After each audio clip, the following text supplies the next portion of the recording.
कराची को कंक्रीट का जंगल बना दिया है, China cutting, high rise building. यहाँ ये शहर 5.5 से ऊपर का या 6 का झटका जो है बर्दाश्त नहीं कर सकता। मैं ये कह सकता हूँ कि हम पूरे पाकिस्तान को ग्रीन कर सकते हैं बहुत थोड़े टाइम में, बहुत थोड़े पैसों में। मेरी ज़बरदस्त किस्म की सैलरी थी, दिल्ली पासपोर्ट था, वो सब छोड़ के मैं एक गटर पे आके बैठ गया हूँ। क्योंकि अब्दुल्ला शाह गाजी का मज़ार है, इसलिए कराची को कभी कुछ नहीं हो सकता। अब्दुल्ला शाह गाजी ने ये तो नहीं कहा कि आप पूरा खा जाएं और फिर कहें कि मैं जिम्मेदार हूँ। पाकिस्तान का बेड़ा गर्क किसने किया है? Fake professionals. कराची का समंदर जो है वो एक गटर है। 70 crore gallon per day untreated पानी समंदर में जा रहा है। तो जो भी डिफेंस और क्लिप्स में रहते हैं, कभी बीच एंजॉय करने जाते हैं? नहीं, बीच एंजॉय करने के लिए वो दुबई जाएंगे। मैं अभी चैलेंज से कह रहा हूँ, 6.5 का झटका 75% कराची दबो देगा।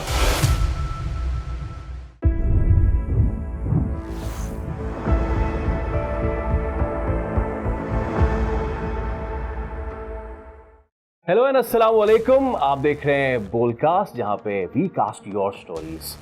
हम बात करेंगे उन अनसंग हीरोज की कि जो हमारे माशरे का हिस्सा हैं लेकिन माशरे से नज़रअंदाज हैं। वो अनसंग हीरो जिन्हें सुपर हीरो का केप पहनने की ज़रूरत नहीं होती, लेकिन वो ऐसे ऐसे काम कर जाते हैं जो हमारी नज़रों से ओझल हो जाते हैं।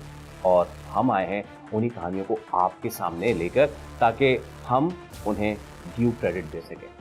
आज हमारे साथ कौन मौजूद है? आज हमारे साथ ऐसे ही एक अनसंग हीरो मौजूद हैं जो मुझे और आपको, पूरे पाकिस्तान को कई अरसे से बता रहे हैं कि अगर कुदरत के साथ छेड़छाड़ बंद नहीं की तो कुदरत आपको छोड़ेगी नहीं। लेकिन हमने कितना सुना, कितना समझा, इन्हीं से बात कर लेते हैं। हमारे साथ एनवायरमेंटलिस्ट और क्लिफ्टन अर्बन फॉरेस्ट के बानी, जिसको कहते हैं उर्दू में रूहे रवां, मसूद लोहार साहब मौजूद हैं। मसूद साहब, अस्सलाम वालेकुम। Thank you so much for coming sir. बहुत खुशी हुई, आपसे पहले भी मुलाकात रहती है एक बार फिर, लेकिन इस वो वाली मुलाकात और इस मुलाकात में फ़र्क ये है कि ये वाली है कैंडिड। तो जितनी, वैसे तो आप दिल खोल के बात करते हैं, लेकिन आज हम चाहेंगे कि मज़ीद खुला के ज़बरदस्त गुफ्तगू हो जाए। ठीक है, ऑल राइट सर। इससे पहले कि हम उन चीज़ों की बात करें जो आप, हमारा अर्ली वार्निंग सिस्टम है basically.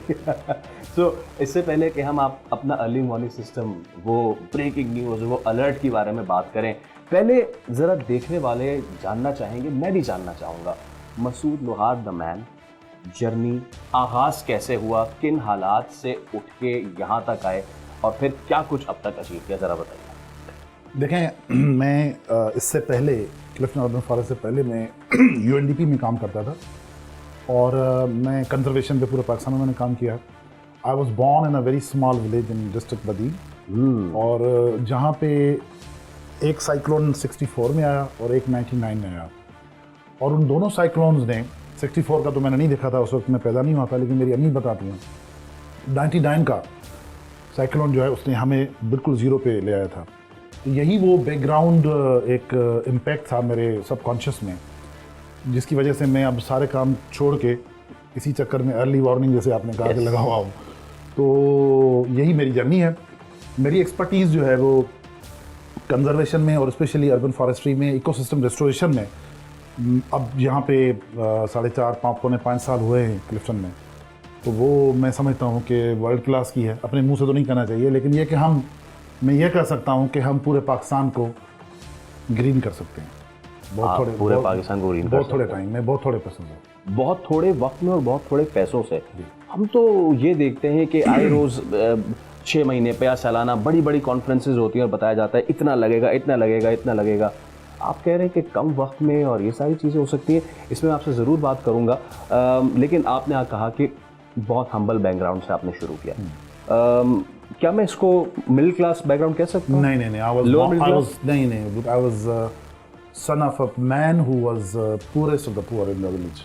Okay. And I was brought up in a very humble hut, and education भी जो मिली वो भी बिल्कुल एक छोटे गांव के स्कूल में। तो बस उसी वक्त से मैंने लगाया हुआ था। Then I learned English by myself, and whatever I did is self. छोटे गांव के स्कूल से अक्सर जो बच्चे पढ़ते हैं उनके जहन में होता है कि या तो वो अफसर बनेंगे, CSP, PSS, FCPS, या फिर वो डॉक्टर इंजीनियर बनेंगे। गालिबन वो जो माहौलियात की तबाही आपने बचपन में देखी या जो सुनी, was that the reason that led you कि मैं अगर अपनी पढ़ाई भी इसी में करूं और अपनी तमाम तर अपनी पढ़ाई, तमाम तर रिसर्च भी इसी में की, या फिर रीज़न कोई और था?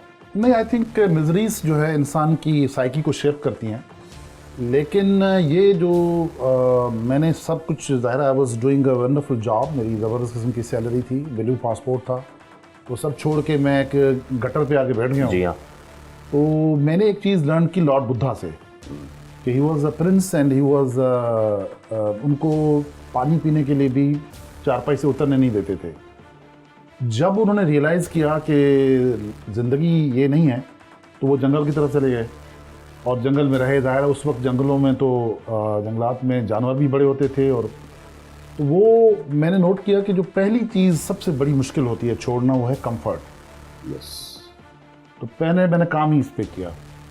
आई can sleep without air conditioner, I can sleep without fan, that too in कोई कराची। कंफर्ट कोई मुझे नहीं है, कोई मुझे मसला नहीं है कि मेरा जूता कौन सा है, शर्ट कौन सी है। ये शर्ट मैं स्पेशली आपके लिए पहन के आया हूँ। ओह, थैंक हालांकि यू। मैं तो बहुत ये शर्ट स्पेशली मैं आपके लिए। I like that shirt. Thank you. So तो वो फिर उस वक्त तो लॉर्ड बुद्धा जैसे लोगों को अगर एग्जिस्टेंशियल क्राइसिस आया तो उस वक्त तो जंगलात थे। अब अगर आपने लॉर्ड बुद्धा बनना है तो पहले जंगल लगाना होगा, क्योंकि जंगल है ही नहीं, कहाँ जाएंगे।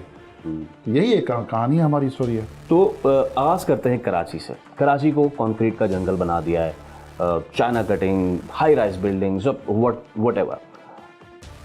लेकिन कुछ दिनों पहले एक और भी चीज़ सामने आई कि जगह जगह पे, खासतौर पे दो जगहें, मलीर और Korangi, if I am not wrong, वहाँ पे ज़मीन धंस रही है। आई मीन कराची नीचे जाता जा रहा है। हमने ये तो सुना था कि यहाँ पे तबाही पहले भी हो चुकी है, सिर्फ सुना था। मैं चाहूँगा थोड़ा सा ज़रा तारीख में जाएं, ज़रा बताएं कि इस खित्ते के साथ क्या कुछ हुआ है, फिर ज़रा हम प्रेजेंट की बात करते हैं। लेकिन जो धंसने की बात है वो ये है कि चूंकि यहाँ पे लांढी माइनर फॉल्ट है, जिसमें मलीर, लांढी, कायदाबाद, आपका कोरंगी, ये सारा उसमें आ जाते हैं। Seismic fault, minor seismic. मैं अगर उसको आम आदमी को समझाने के, क्योंकि माइनर फॉल्ट, साइज्मिक फॉल्ट, समझेंगे ज़मीन के नीचे एक दरार है, ठीक है, स्पेस है, जिसकी वजह से इनस्टेबल है, स्टेबल नहीं है जी। तो लांढी माइनर फॉल्ट की जो असेसमेंट है कि वो अगर एक्टिव हो जाए तो 6 से तक जो है वो जनरेट कर सकता है अर्थक्वेक 6 मैग्नीट्यूड का। हाँ, लेकिन 6 मैग्नेट वैसे तो कम है, लेकिन यहाँ ये शेलो है, और दूसरा ये कि ये कोस्टल रीजन है, यानी कम गहराई में। हाँ। तो और ये कि गुंजान आबादियाँ, और 6 का जो कि मलीर रिवर भी यहाँ से गुजरता है। अगर उस दौरान मलीर रिवर में फ्लड है और साइज़मिक एक्टिविटी होती है तो 6 जो है 7 भी हो सकता है। तो ये अभी जो ज़लज़ले आ रहे हैं, मेरे ख्याल 42 आ चुके हैं जी। लोग उसको, मैंने तो किसी अफसर की भी वो देखी थी, वो कह रहे थे कि यहाँ पे कोई ख़तरा नहीं है। बिल्कुल गलत है। मैं रिकॉर्ड पे कह रहा हूँ कि कराची को बहुत ख़तरा है। पिछले कुछ दिनों में कराची में 42 ज़लज़ले के झटके आ चुके हैं। You are telling me 42। हाँ ह्यूज। हाँ, ठीक है, माइनर है, लेकिन इसका मतलब ये है कि साइज्मिक, और वो फॉल्ट लाइन टेक्निकली 6 का जनरेट कर सकता है अर्थक्वेक। ये मैं नहीं कह रहा, दिस इज द साइज्मोलॉजी। तो फिर उसके बाद दूसरा जो मसला है वो ये है कि कोरंगी से लठ बस्ती से लेके चाइना पोर्ट तक ये ओपन सी है, जिसमें आपकी पूरी हाई वैल्यू एरियाज आ जाते हैं, डिफेंस, क्लिफ्टन, सारे area, Korangi industrial area, port, Karachi port, port Qasim, कोई मैंग्रोव कवर नहीं है। और हम जो ट्रिपल जंक्शन है टेक्टोनिक प्लेट्स का, इसको सबडक्शन जोन भी कहते हैं, तो यहाँ से सिर्फ 150 नॉटिकल माइल्स है, यानी कि जहाँ 3 प्लेटें आपस में मिलती हैं, इंडियन, अरेबियन और यूरेशियन। और बल्कि अरेबियन प्लेट जो है यूरेशियन प्लेट में धंस रही है और इंडियन प्लेट में धंस रही है, जिस वजह से ये जो हिमालयाज जो बने हैं तो उसी सबडक्शन प्रेशर की वजह से बने। तो वहाँ से कोई भी एक्टिविटी अगर होती है थोड़ी भी, तो सुनामी जनरेट हो सकती है। और सुनामी आई 1945 में।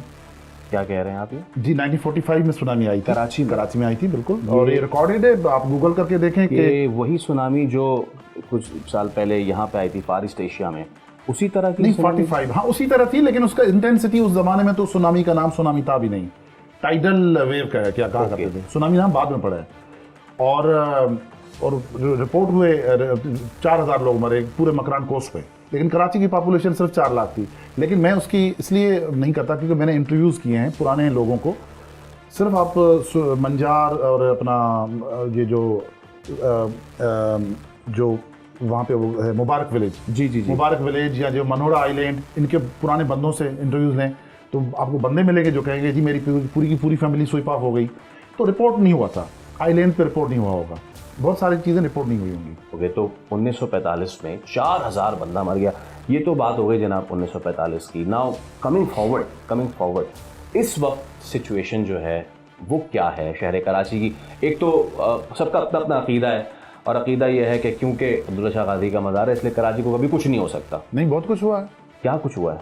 1902 में साइक्लोन आया है, 1944 में साइक्लोन आया है, 10,000 लोग डिस्प्लेस हुए, ब्रिटिश पेपर्स में रिपोर्ट हुआ है। उस वक्त कराची की पॉपुलेशन 4 लाख थी, तो अगर 10,000 लोग डिस्प्लेस हुए, होमलेस हुए, तो अब्दुल्ला शाह गाजी की ब्लेसिंग तो है, लेकिन अब्दुल्ला शाह गाजी ने ये तो नहीं कहा कि आप पूरा खा जाएं और फिर कहें कि मैं जिम्मेदार हूँ।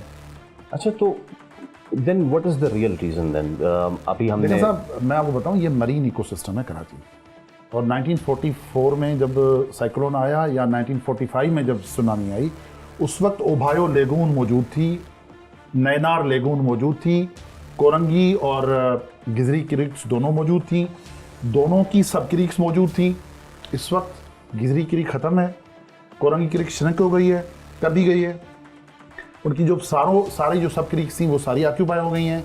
ओबायो लेगून इज टोटली गॉन। ओबायो लेगून क्या थी? 2 तलवार, 3 तलवार, बोट बेसिन, माई कोलाची, ये सारा जो है ना ये लेगून थी। ये लगून था एक। लेगून जी। ये लगून क्या होता है? लगून जो है ना मरीन इकोसिस्टम में ये होता है, स्पेशली अर्थक्वेक जोन बी जो कराची है, कि वो एब्जॉर्ब करती है टाइडल, चूँकि इंडस डेल्टा टाइडल डेल्टा, तो जब भी कोई जनरेट होती है एक्टिविटी, साइक्लोन हो, सुनामी हो, अर्थक्वेक हो, या सुप्रा टाइडल कोई एक्टिविटी होती है, जैसे साइक्लोन कहीं और आया है लेकिन ये कि इम्पैक्ट यहाँ आ रहा है, तो वो एब्जॉर्ब करती है। बैक वाटर भी कहते हैं इसको। अच्छा, तो वो बैक वाटर मुकम्मल तौर पे हमारा ख़त्म हो चुका है। यहाँ ये शहर मेरे हिसाब से 5.5 से ऊपर का या 6 का झटका जो है बर्दाश्त नहीं कर सकता। हम अभी तक यही समझ रहे थे कि इमारतों को नुकसान पहुंचेगा, लेकिन उससे पहले तो जब आप ये कह रहे हैं क्रीक्स एंड ऑल, हमारे पास यानी कि एक सपोर्ट सिस्टम नहीं है। अगर कोई चीज़ ऐसी आए तो हम उस झटके को बर्दाश्त करने मतलब के लिए कोई हमने सपोर्ट सिस्टम शहर नहीं है। के इकोसिस्टम का ऐसा गला घोंटा है कि उसके पास सवाल मरने के कोई और चारा नहीं है। कोई एक तो जिम्मेदार नहीं होगा इसका। हम सब जिम्मेदार हैं, लेकिन ये कि जानते हुए भी अगर कोई ये कर रहा है तो ये जुल्म कर रहा है। सर, अर्ली वार्निंग सिस्टम आप दे रहे हैं, तो ज़रा अब हमने शहर की बात कर ली, ज़रा आ जाते हैं अपने समंदरों पे। कहते हैं कि ऊपर आदमी एस्ट्रोनॉट बनने के बजाय डाइवर बने तो एक बड़ी दुनिया उसका नीचे इंतज़ार कर रही है। हमने अपनी इस दुनिया के साथ क्या किया है, ज़रा ये तो बताएं। हमने ये किया है कि कराची का समंदर जो है वो एक गटर है, ब्लू वाटर्स आपको नहीं मिलेंगे, बिल्कुल नहीं मिलेंगे। और जो समंदर के नीचे की पोजीशन है पोल्यूशन की वजह से 70 crore gallon per day untreated पानी समंदर में जा रहा है। पोल्यूशन जो है, मैं ग्वादर तक तो पर्सनली देख के आया हूँ, लेकिन मुझे रिपोर्ट्स हैं कि जीवनी तक पहुँची हुई है। और एक जब बलोच लोगों ने कोई मुजाहरे किए थे तो उनमें उनको सबसे बड़ा जो डिमांड थी कि भाई सिंध की तरफ से लोग आते हैं और यहाँ मछली मार के चले जाते हैं। तो यही एक सवाल है कि ज़ाहिर है सिंध में मछली नहीं है तो उधर जा रहे हैं ना, वहाँ पे भी मछली की जो है वो केच कम हो रही है।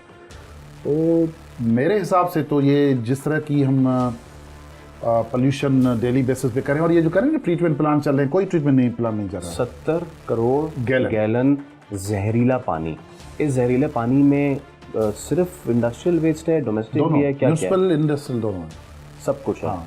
बड़ा शेयर तो इंडस्ट्रियल ही होगा। चले जाएं काफ़ी जगहों पे तो हमारे जो नमाज का निशान होगा इंडस्ट्रियलिस्ट होंगे, सल्फ्यूरिक एसिड डायरेक्टली समंदर में छोड़ रहे हैं, H2SO4। आप समंदर की हयात की ऑक्सीजन कम कर देंगे, सांस रोक देंगे, तो खुदा ने आपकी ऑक्सीजन ख़त्म कर दी है। पूरे पाकिस्तान में कोई ऐसी जगह नहीं है जहाँ एयर क्वालिटी नॉर्मल हो। और ये जो ग्लोबल वार्मिंग है, इसका अगर किसी को पहला रिएक्शन देखना है तो वो फिजा में ना देखे, वो समंदर में देखे। ग्लोबल वार्मिंग तो अलग बात है, क्लाइमेट चेंज को तो आप यहाँ छेड़े ही नहीं। ये तो मैन मेड डिजास्टर से जो हम कर रहे हैं।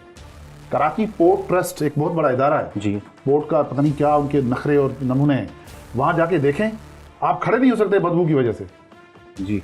Pakistan navy can not operate in its own waters, क्योंकि अगर वो खड़े करते हैं अपने महंगे फ्रिगेट्स तो वो गलना शुरू हो जाते हैं क्योंकि एसिड इतना ज़्यादा है पानी में। My God.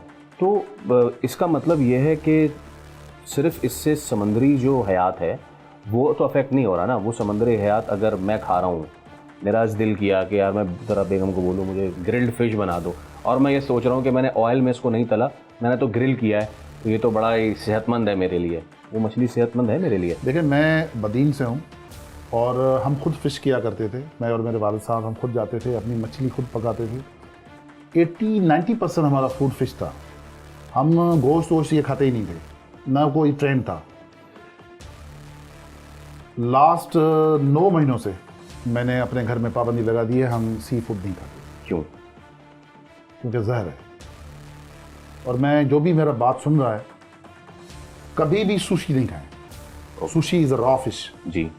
Very dangerous, very dangerous. सिर्फ इंडस्ट्रियल वेस्ट की वजह से, या फिर वो जो प्लास्टिक जा रहा है और ये सारी चीज़ें हैं? aquatic पैरासाइट्स, जो अलगई ब्लूमिंग होती है, अलगई ब्लूमिंग होस्ट करती है aquatic पैरासाइट्स को। एक एच पाइलोरी सुना होगा वायरस का आपने? यस। उसका वो इतना खतरनाक इंटेलिजेंट है कि वो उसकी वजह से आपको डिप्रेशन हो सकता है, एंग्जाइटी हो सकती है, ब्लड प्रेशर आ सकता है। Ultimately it leads to death also.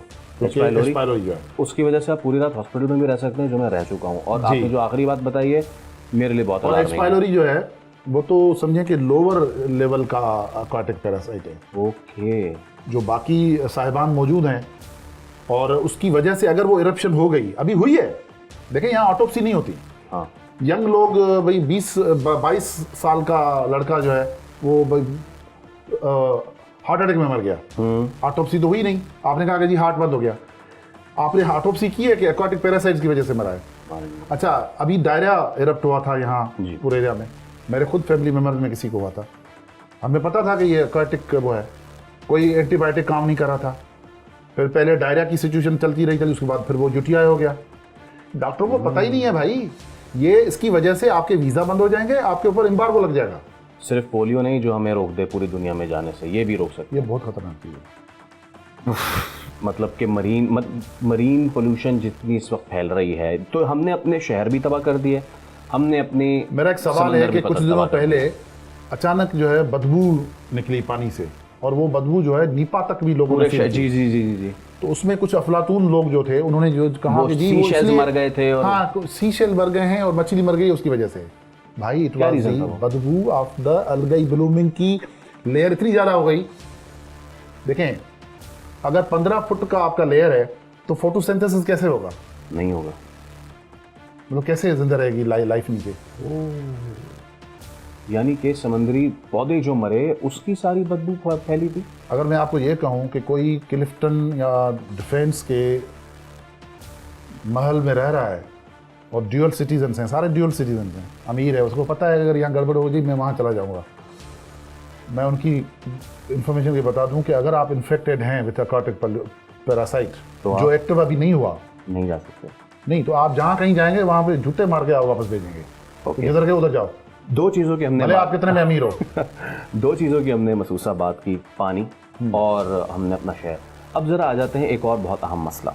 जब मैं दरख्त कटते हुए देखता हूँ पाकिस्तान के किसी भी हिस्से में, बहुत तकलीफ होती है। वो इसलिए क्योंकि एक तो पाकिस्तान बहुत रिच है, बलूचिस्तान से लेके ऊपर स्वात और नॉर्दर्न एरियाज तक हज़ारों साल पुराने जंगलात हैं, लेकिन कभी हम उनको काट देते हैं, कभी आग लग जाती है। डिफॉरेस्टेशन में पाकिस्तान का कौन सा नंबर चल रहा है, ज़रा ये बताइए। देखें, काट नहीं रहे, काट दिए हैं। और मैं तो उस वक्त मेरा दिल करता है जब आप नॉर्थ में जाओ कि जी 300 साल पुराना या 200 साल पुराना पाम के दरख्त कितना स्लो ग्रोइंग है, खाली हो रहे हैं। अच्छा उसको छोड़ें, सनोवर के जो दरख्त हैं ज़ियारत में, वो 4-4 हज़ार साल पुराने हैं। माउंटेन पूरा साफ कर दिया, ठीक है ना। और वहाँ जाएं तो लोगों को जब सर्दी लगती है तो वही सनोवर के दरख्त काट के वो कर रहे होते हैं। ये तो हमारा हाल है। तो पाकिस्तान का ये तो कहते हैं कि 4% 5% है, मेरे हिसाब से तो 1% भी नहीं है जंगल फॉरेस्ट कवर। आपने जो बात की, मैं थोड़ा सा अपना भी एक्सपीरियंस शेयर करूं। ज़ियारत की आपने बात की, लोग क्या करें। वहाँ पे एक गांव है ज़ियारत से बिल्कुल नीचे, वहाँ के लोगों ने बताया कि हमारे पास गैस का मीटर लगा हुआ है, लाइन भी आ रही है, उसमें गैस नहीं आती, सिर्फ उस वक्त आती है जब 14 अगस्त या 25 दिसंबर आता है, वरना तो पूरा साल हम सर्दी में क्या मर जाएं। क्या लोग क्या करें मसूद साहब, उनको जिंदा तो रहना है ना किसी तरीके से। इसलिए कि जो गैस है वो तो हमारे शहरों में रहने वाले उन कितने होंगे 10,000 एलीट क्लास के एक लोग हैं पाकिस्तान के, जो ड्यूअल सिटीजन्स हैं, जो यहाँ कमाने आते हैं, पासपोर्ट रखते हैं पाकिस्तान का, चूँकि दूसरा पासपोर्ट भी होता है, बच्चे उनके कहीं और पढ़ते हैं, यहाँ पे वो बीच एंजॉय, मैं कहता हूँ पूछ रहा हूँ कि जो भी डिफेंस और क्लिफ्स में रहते हैं कभी बीच एंजॉय करने जाते हैं? नहीं। बीच एंजॉय करने के लिए वो दुबई जाएंगे, या फिर जाएंगे अपना थाईलैंड जाएंगे, बाली जाएंगे। बीच एंजॉय करने के कौन जाए? मेरे जैसे मच्छर कॉलोनी के, शीरी जना कॉलोनी के, इंटीरियर सिंध के, पंजाब से आप जाएं, जाके देखें। तो जब आपने उस बीच को एंजॉय नहीं करना तो आप उसको ठीक क्यों करेंगे? तो मसूद साहब, दरख्त हम काट रहे हैं, समंदर हम खराब कर रहे हैं, अर्थक्वेक को हम दावत दे रहे हैं, सोल्यूशन क्या है ज़रा बारी? एक सोल्यूशन तो आपकी अचीवमेंट भी है वो, और सोल्यूशन भी है द क्लिफ्टन अर्बन फॉरेस्ट। मज़ीद क्या सोल्यूशंस आप सजेस्ट करेंगे कि किस तरह हम अपने चीज़ों को ठीक करें? देखें, सोल्यूशन कोई इस तरह तो कोई वन सेंटेंस में हम नहीं बता सकते, क्योंकि it's a very complex situation कि जो लोग डिसीजन मेकर्स हैं, या वो लोग जो ताकत रखते हैं फाइनेंशियल भी, पॉलिसी वाइज भी, अदरवाइज भी, वो सब के सब ड्यूअल सिटीजन हैं। तो उनकी, मुझे पता है कि मुझे मरना इधर है, मैंने बाय डिफ़ॉल्ट मैंने ये डिसीजन लिया हुआ है कि भाई मुझे मरना इधर है, मुझे दफन इधर होना है, तो मैं तो वही करूँगा कि मैं बेहतर करूँगा ना। अगर आप उन लोगों ने ये तय किया हुआ कि हम कहीं और रहेंगे, हमारे बच्चे कहीं और रहेंगे, तो वो सिंसियर क्यों होंगे? पहले तो मैं ये गुजारिश करूँगा कि पाकिस्तान को ड्यूअल सिटीजनशिप ख़त्म करनी चाहिए, जैसे इंडिया ने किया। अगर इंडियन सिटीज़न है, इंडियन पासपोर्ट होल्डर है, वो कोई और पासपोर्ट नहीं ले सकता। तो अब उसको जब तक आप नहीं हल करोगे ना, तो करने वाले तो वही हैं। मैं 5-6 सालों से बोल रहा हूँ, मुझे कहते हैं ये पागल है, कोई इम्प्लीमेंट ही नहीं करेगा। जलजले जो 42 जलजले आए हैं वो मैं तो नहीं लाया ना, खुद आया ना। तो आपको क्या इशारा दे रहा है, मिल क्या रहा है इशारा? अभी आप आर्टिफिशियल इंटेलिजेंस के ज़रिए से, मैं सामीन सुनने वालों को, नाज़रीन को कह रहा हूँ, आप प्रोजेक्शन बना लें कि अगर कराची में लाडी फॉल्ट एक्टिव हो जाता है और जनरेट करता है टू इट्स पोटेंशियल अर्थक्वेक, तो सिनेरियो क्या बनेगा वो आपको बता देगा। लोग इतने मरेंगे, फिलहाल ब्रिज गिरेगी, अब तो आर्टिफिशियल इंटेलिजेंस का ज़माना है ना, अब तो कोई मेरी बात या उसकी बात तो चलती नहीं है। दूसरा ये कि जो पाकिस्तान का, मैंने पहले भी आपको कहा कि बड़ी बात हो जाएगी, लेकिन पूरा पाकिस्तान हम चंद सालों में ग्रीन कर सकते हैं। आपका ये वेस्टलैंड जितना है जिस पे कोस्टल हाईवे पे जी अप टू जीवनी, मैं उसको फिजिकली चेक करके आया हूँ। कार्बन क्रेडिट्स मिल रहे हैं पौधों के ऊपर, आपको पैसे मिलते हैं जी, और पूरा खाली पड़ा हुआ है, और वो आप पूरा ग्रीन कर सकते हो। अगर किसी को तजर्बा करना है करवा ले हमसे। आप लाहौर का एयर क्वालिटी का मसला है, लाहौर की 17 किलोमीटर की रावी नदी में एक एरिया है, वो पीटलैंड बन जाएगी। लाहौर का तो मसला हल हो जाएगा, दिल्ली का भी हल हो जाएगा एयर क्वालिटी का। हम यहाँ बैठे बैठे भारत को भी ठीक कर सकते हैं। वैसे हमने किया तो है थोड़ा सा, लेकिन और भी कर सकते हैं। लेकिन हाँ, ठीक है ना। अच्छा, अब वो वहाँ पे क्या बन रहा है? RUDA, Ravi urban development authority. वहाँ पे रावी के अंदर भाई लोग जो है ना वो घर बनाएंगे। इस्लामाबाद से ट्रेवल करें बाय रोड, कराची एक ही शहर है, एक शहर है। हैदराबाद से जाएं, कराची से जाएं हैदराबाद, एक शहर है। आपने रियल एस्टेट पे ही पूरी दुनिया खपानी है। और मुझे किसी मेमन साहब ने बताया कि यार हमारे बच्चे जो थे वो पहले जैसे ही मैच्योर होते थे तो वो जाके टेक्सटाइल लगाते थे, फैक्ट्रियाँ लगाते थे। अब सारे क्या करते हैं? गत्ते बेचते हैं। मैंने कहा गत्ते कैसे बेचते हैं? उनका जी फाइल गत्ते का होता है जी, ये मेरा ये 1000 गज का प्लॉट, ये गत्ता बेचा, वो दूसरे ने गत्ता खरीदा, फिर तीसरे ने खरीदा, फिर फॉरेन हमारे जो पाकिस्तानी हैं माशाल्लाह, तो अच्छा चल रहा होगा, फॉरेन पाकिस्तानी जो हमारे जो पाकिस्तान में बाहर रहते हैं ड्यूअल सिटीजन्स, वो आके यहाँ पे बड़े बड़े फ्लैट्स वो घर ले लेते हैं, उससे पैसे कमा रहे हैं। At what cost? कि मुल्क तबाह कर दिया। मैं अभी चैलेंज से कह रहा हूँ, 6.5 का झटका 75% कराची दबो देगा। किसी ने मुझसे डिबेट करनी है, आके करो। अच्छा मसूद साहब, थोड़ा सा अपनी अचीवमेंट के बारे में बताइए, मैं जानना चाहूँगा। बहुत से लोग खाइफ भी हैं, वो कहते हैं कि यार क्या किया है मसूद लोहार ने, वो सिर्फ क्लिफ्टन पे जंगल ही तो उगाया था। So please walk me through your journey. Urban forestry का या इकोसिस्टम रिस्टोरेशन का ये जो मॉडल है हमारा, that is replicable all over the world, specially in south Asia, south Asian cities जितने भी हैं वो सब कराची की तरह सफ़र कर रहे हैं। दूसरा बाकी ये कि मैंने कंजर्वेशन पे काम किया, मैंने 70% पाकिस्तान जो है फिज़िकली देखा है, आवारान से लेके नॉर्थ में, और मैंने मेरे प्रीवियस रोल में कंजर्वेशन पे अच्छा खासा काम किया है। अफ़गानिस्तान में काम किया है, नेपाल में किया है, श्रीलंका में किया है, एक दो और ममालिक में किया है। पॉइंट ये नहीं है कि अचीवमेंट्स क्या है, पॉइंट ये है कि हम जैसे लोगों से काम ले लो। बिफोर मैं खुद, मेरे पास चॉइस थी कि मैं इमिग्रेशन करके चला जाऊं किसी और मुल्क, कोशिश भी की, लेकिन अब जिस एज में हैं हम वहाँ रह नहीं सकते। कहाँ जाना चाह रहे थे? मैं कनाडा जा रहा था। मेरे बच्चे अभी भी कनाडा में, मेरी बेटी कनाडा में है। तो हम नहीं we will die in a bad situation अगर हम कहीं और हों और हमारा मुल्क सफ़र कर रहा हो। जो चीज़ें हम जानते हैं या जो चीज़ें हम कर सकते हैं, अगर वो अपने मुल्क के लिए नहीं कर सकें तो ये एक बड़ा शेम है। That's heroism in itself. अच्छा, एक चीज़ है वो मैं आपसे ज़रूर पूछना चाहूँगा। हमने फेसबुक पे हम डालते हैं कि हमारे पास ये गेस्ट आ रहे हैं, तो कुछ फेसबुक के सवाल हैं, वो अगर आप इजाज़त दें तो मैं आपसे, इसमें मीठे और खट्टे और कड़वे तीनों सवाल आते हैं।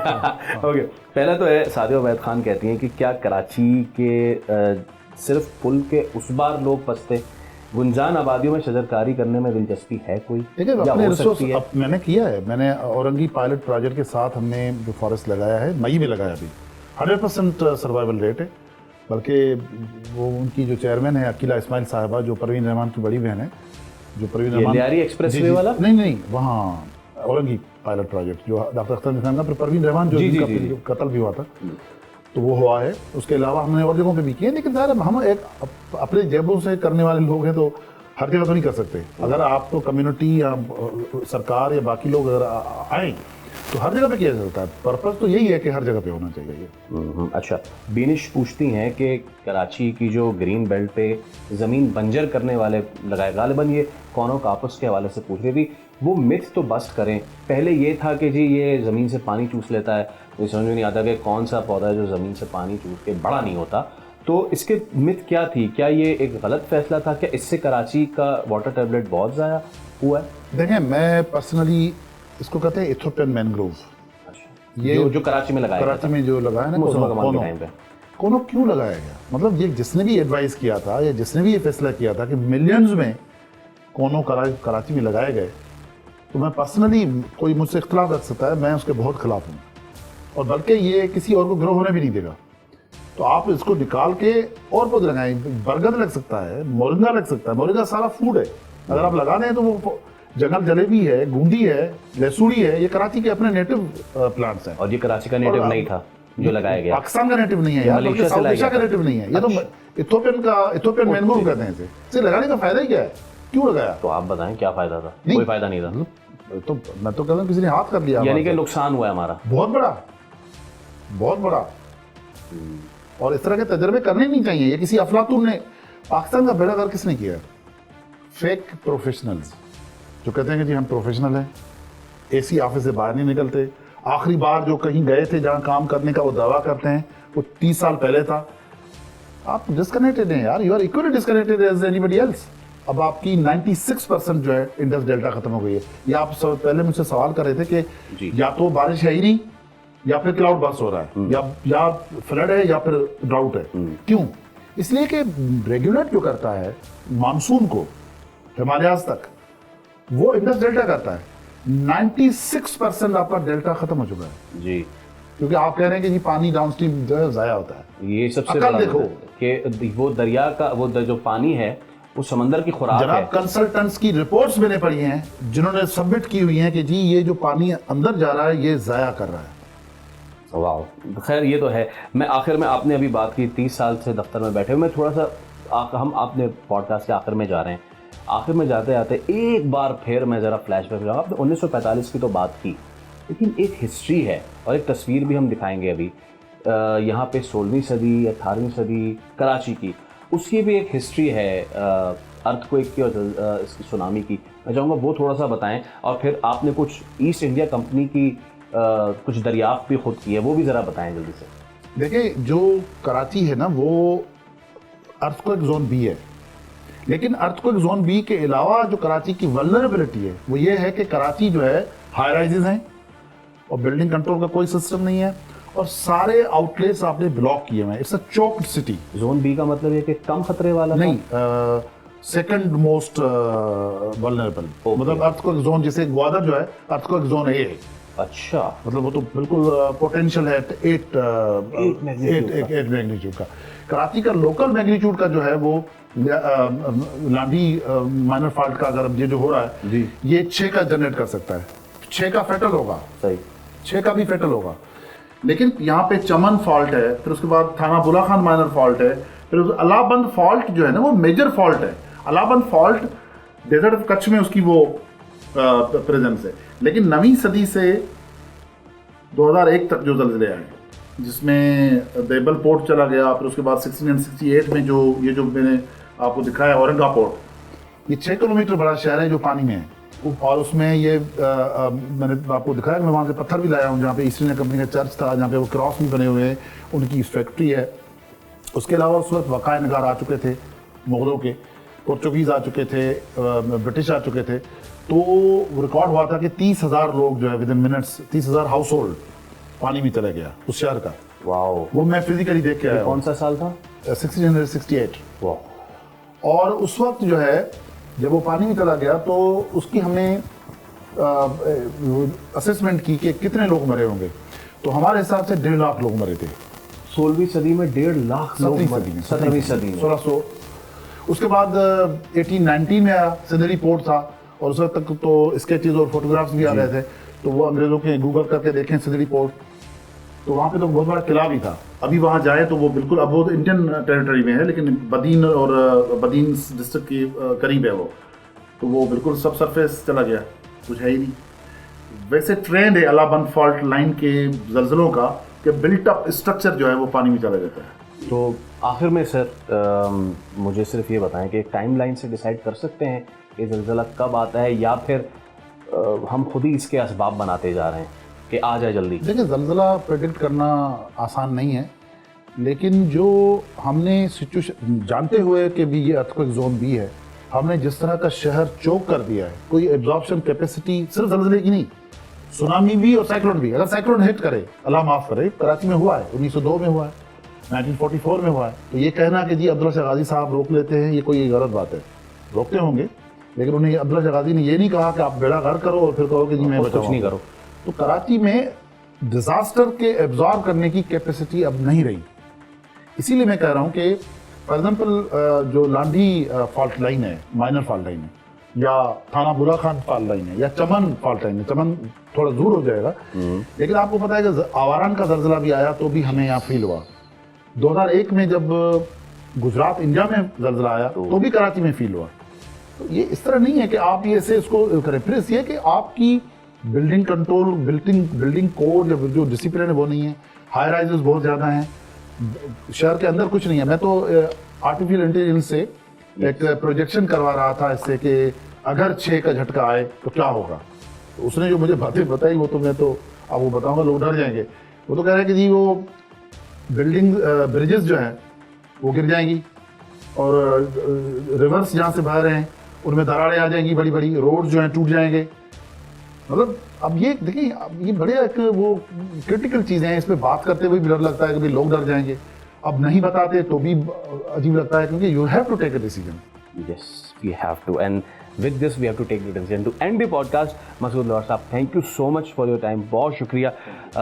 आखिर में बात यही कि कुदरत के साथ छेड़छाड़ हमें बहुत महंगी पड़ती आई है, पड़ भी सकती है। तो अगर आपने डिसाइड करना है 2 चीज़ों में कि आपने डरना है या नहीं डरना है, तो डर जाए, मेरे ख्याल से वो ज़्यादा बेहतर है। हाँ, लेकिन सिर्फ डरना मसले का हल नहीं है। अगर आपको ये बातें पसंद आई हैं तो आपकी कैपेसिटी में जो कुछ है वो कर जाइए। अगर आप कोई अफसर हैं तो अपना निज़ाम ठीक कीजिए, और अगर आप घर में बैठे कोई शख्स हैं तो अपने आप को मामूली ना समझिए, बस अपनी छत पे जाइए, एक पौधा, एक दरख्त ही लगाइए, शायद वो भी आपके कहीं काम आ सकता है।